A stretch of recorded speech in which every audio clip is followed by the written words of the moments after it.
High friends, welcome back to our channel. இவங்க வந்து 2 பொண்ணுங்களுக்கு அம்மா அப்படின்னு சொன்னால் நம்பவே முடியாது. ஏன்னா அந்த அளவுக்கு டான்ஸ் நல்லா ஆடுறாங்க. ஆக்சுவலாக இவங்களுக்கு ப்ராக்டிஸ் பண்ணதே அமீர் தான். ஆனால் அவங்கள்ட்டேருந்து கற்றுக்கிட்ட பிறகு இவங்க நிறைய கோரியோகிராஃப் பண்ணுறாங்க. அவங்க பொண்ணுங்களுக்கும் அவங்க சொல்லி நிறைய ஷோஸ்லேயும் அவங்க பார்ட்டிசிபேட் பண்ணி வின்னும் பண்ணியிருக்காங்க. இவங்கள பற்றி குட்டியாக ஒரு இன்ஸ்பிரேஷன் தான். ஆக்சுவலாக பொண்ணுங்க கல்யாணம் ஆனதுக்கப்புறம் பார்த்திங்கன்னா அவங்க என்ன மாதிரியான கேரியர்ஸாக இருந்தாலும் மோஸ்ட் ப்ராபப்ளி 80% 90% கிட்டத்தட்ட அவங்க கரியர் எல்லாம் ஒதுக்கி வச்சுட்டு ஃபேமிலி அப்படின்னு சொல்லிட்டு செட்டில் ஆகிடுவாங்க. அதுவும் குழந்தை பிறந்த பிறகு சொல்லவே வேண்டாம். ஆனால் இவங்களுக்கு குழந்தை பிறந்த பிறகு அண்ட் தென் கல்யாணம் ஆன பிறகு தான் இவங்க லைஃப் என்டையர்லி டிஃப்ரெண்ட்டாக இருக்குது. அதாவது அஷ்ரஃபை மேரேஜ் பண்ண பிறகு தான் இவங்களுக்கு சுதந்திரம் அப்படின்றது ஒரு ஃப்ரீயாக நல்லா கிடச்சிருக்கு. ஏன்னா அவங்க வந்து ஒரு ஆர்த்தடாக்ஸ் முஸ்லீம் ஃபேமிலி அப்படின்னும் போது தெரியும் நமக்கு எப்படி வந்து கேட்டகரியில் பார்த்திங்கன்னா லேடிஸ் எல்லாம் எப்படி இருப்பாங்க அப்படின்னு சொல்லிட்டு வெளியில் ஃபேஸ் கவர் பண்ணுறதுலேருந்து எல்லாமே அந்த அளவுக்கு இதுவாக இருப்பாங்க.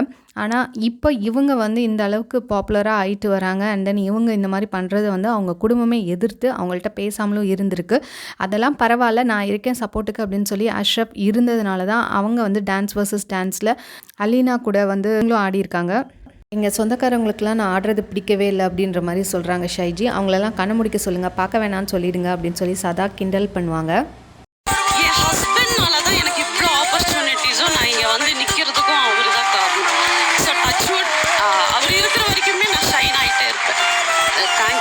இந்த தடங்கல்கள்லாம் மீறி அவங்களும் ஷைன் ஆகிட்டு தான் இருக்காங்க. அண்ட் தென் அவங்க ஷைன் ஆகிறது இல்லாமல் அவங்க மகள்களையும் ஷைன் ஆக வைக்கிறாங்க. இதுக்கு காரணம் முழுசாக அஷ்ரஃப் சார் மட்டும்தான். உண்மையாலுமே ஒரு ஹஸ்பண்ட் நல்லபடியாக இருந்தாச்சுன்னா அவங்க ஃபேமிலி என்டையர் ஃபேமிலியுமே சூப்பராக இருக்கும். தென் அஷ்ரஃப் சார் ரொம்ப பாசிட்டிவ் பர்சன். அண்ட் தென் எல்லாத்தையுமே ஜோவியில் எடுத்துக்கக்கூடிய ஒரு type. And then helping tendency எல்லாமே.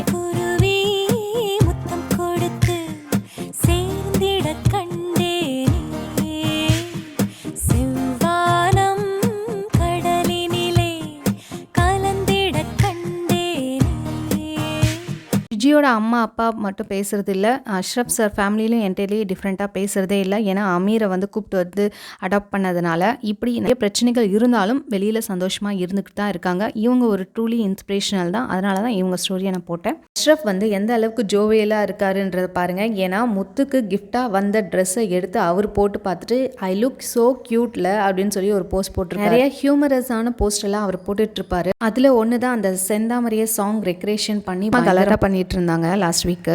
அண்ட் தென் இந்த வீடியோ உங்களுக்கு பிடிச்சிருந்தா மறக்காமல் ஒரு லைக் போட்டுருங்க. உங்கள் ஃபீட்பேக்ஸை கமெண்ட் மூலமாக எனக்கு தெரிவிச்சிருங்க.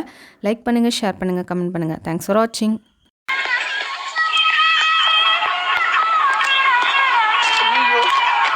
கொஞ்சம் இதாயிடுச்சா? பரவாயில்ல, ரவுடிமே நிற்காத. அது மாமா சாரி சொன்னால அது கொஞ்சம் அழகா இருந்ததுன்னா எக்ஸாக்ட்லி அதேதான்.